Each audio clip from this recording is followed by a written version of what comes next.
Good morning, or depending on when you're watching this, good afternoon, good evening, or good night. My name's Ross, and as always told, out of Voice of Radio. So today it's time to look at Temporal Forces and do what we always do and give you a little bit of a buy list. These are the cards that I think you need in your binder, in your boxes, however you store them is fine by me, obviously. And these are the ones I think you might need in the future. I'm not necessarily going to be suggesting stuff like Incineroar, because I love Incineroar. I am picking up a playset of Incineroar, but either you're playing Incineroar or you're not. The whole point of this is these are the cards you need to have ready for whatever deck, then you go and buy your attackers, and you are good to go. I'm not sure it's worth buying a playset of a bunch of EXs you're not going to be using as your main deck. Better to have everything else ready and grab your attackers when you need them.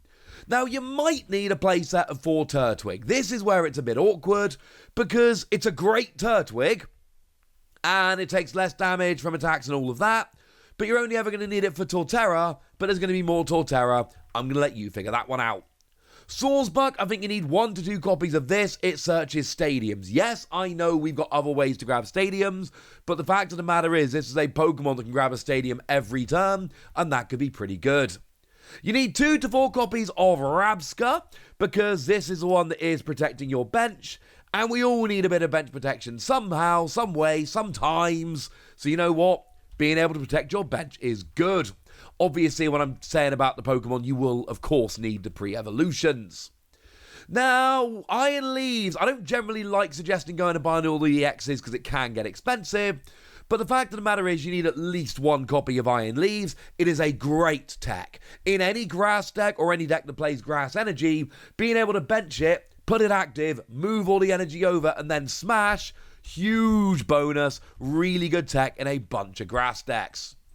Walking Wake, very similar kind of thing, but for water. Sure, it doesn't move active and take all the energy, but what it does do is it only needs to use 1 water energy, and it goes through any effects on the defending Pokemon, which can be very important. It's something that water decks are going to want quite a lot. Now, Fluttermane, I do think you need a playset of these, although it's not my preferred style of play. When it's in the active, then your opponent's active have no abilities. There are going to, and it attacks for colourless energy. So sure, it is nominally an ancient Pokemon, but the reality here is that this can essentially be played by any deck whatsoever, and its ability lock, and that always ends up being good somewhere along the line. You have been warned. Iron Crown EX, you do need 3 to 4 of these, which sucks because they are probably the best card in the set. For a regular EX, they're probably going to be the most expensive. But the reality of the situation is they stack, and they allow you to do 20 more damage with your future Pokemon's attacks. Any future deck you play between now and the rotation is going to necessitate playing a bunch of these, and I'm sorry, you're going to need to grab a bunch of these. Done what I can, ladies and gentlemen, but this is the reality of the situation. Now, Relicanth, I think you need a couple of these. Great little ability, which says you can use the attacks of your pre-evolutions. Clearly a phenomenal card. And we've seen this kind of ability be used plenty in the past. It will be used again. Now, Drillbur, I think you need 2 of these. 1's probably enough. I always like to grab 2, because if it's really important to your deck, you want to play 2 in case 1 is prized. Although, to be fair, we do have a Suian Heavy Ball nowadays. But the point is, 1 or 2 of these will be fine, as much as I may joke on Twitter. The ability Dig Dig Dig is amazing. Discards free fighting energy from your deck. That's awesome. No, unfortunately, the Excadrill is not good. But come on, look at the illustration rare and tell me you don't love him. I love him. I just wish it were more playable. This has actually seen a bit of play in Japan, interestingly enough, purely because if you're playing the Drillbur anyway, it's a decent single prize attacker, but it's not actually good. Now, Great Tusk, I think you need a playset of these. This is actually a deck in and of itself, but it also mills for colourless energy. And basically, any mill deck you ever want to play is probably going to be playing this because it mills for colourless energy. Simple as that. Metang, you need 3 to 4 of these because it goes and gets your metal energy and attaches it to your Pokemon. Any metal deck moving forward is going to want these. This is awesome. So yeah, sorry. If you're playing metal, you're probably going to want Metang. It's actually like legitimately good. I have high hopes for this card. Miraidon, I think you need 2 to 4 because here's the thing. Basic Pokemon Colorless Energy. I could tell you that Roaring Moon is a great card, and it is, but the fact that it attacks for 2 Darkness Energy means that you're not going to be able to tech it into a whole bunch of different decks. Miraidon Colorless Energy accelerates to future decks. Yeah. Once again, like Iron Crown, any future deck you play in the future, you are probably going to want to have at least 2 Miraidon, if not more. I'm a fan of 3, incidentally. Now, Raging Bolt, I'm also a fan of. I think you need at least 1 copy of this lying around. Because what we got from Raging Bolt is, even if you ignore the second attack that does huge damage, you shouldn't, but not every deck can use it.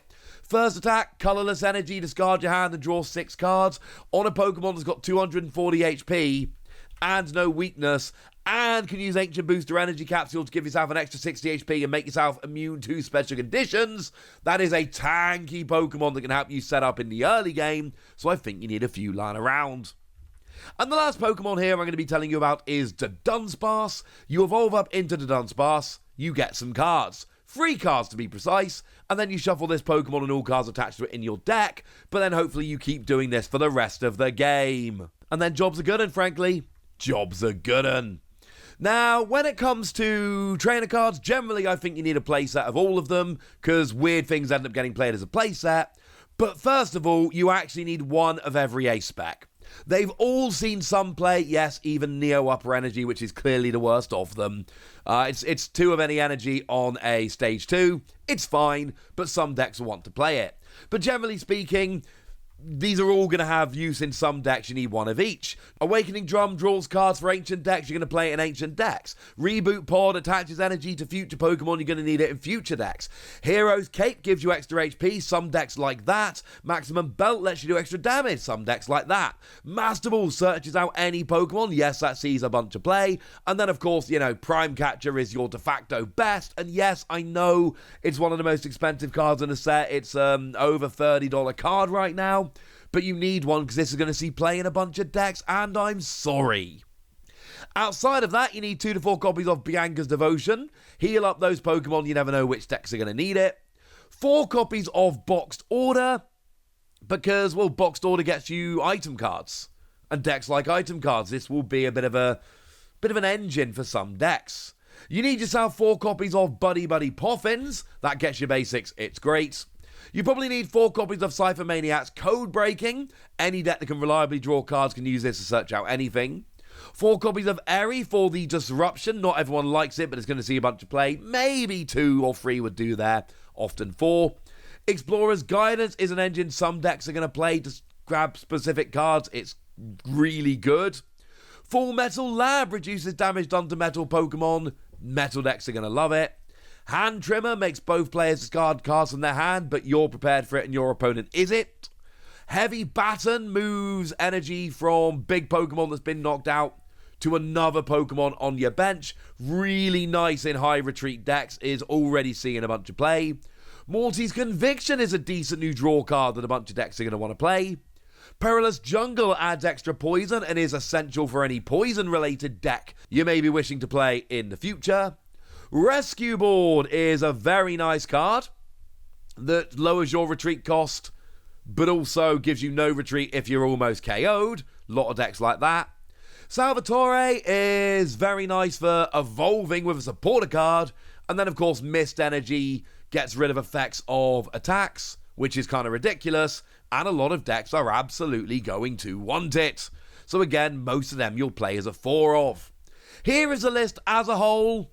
And there are plenty of others you could add to this list. But all the other ones I thought about adding to this list, like I mentioned Roaring Moon earlier and Incineroar earlier, I just think, well, I'm going to go and pick up those cards, but that's because I want to play these decks. I'm not sure everybody is going to want to play these decks, so it's not really necessarily the most use. And there we go. As always, this is for you. So if you want to get other cards, get other cards. If you don't want to get some of the cards on this list, then just flat out ignore a bunch of cards on this list. This is intended as nothing more than friendly advice on your old pal Wassy. Cards that I think you should be picking up. Essentially, this is my buy list.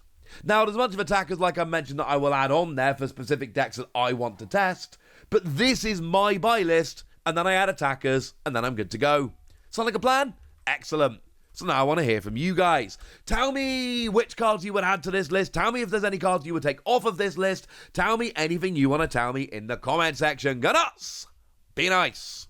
And then make sure you like this video, subscribe to this channel, follow me on Twitter at TheWasi. That's where we talk about Pokemon and a whole bunch of other card games. And please do consider checking out patreon.com/PTCGradio, where you can support the channel, get some bonus podcasts, join a Discord, and all kinds of fun things. And get shoutouts on the channel like the lovely Uber MX, who's been a supporter of ours for a long time now and seems to be a very lovely person. So shout out to them for the support and the loveliness. But by far the most important thing as always, look after yourselves till next time, would ya?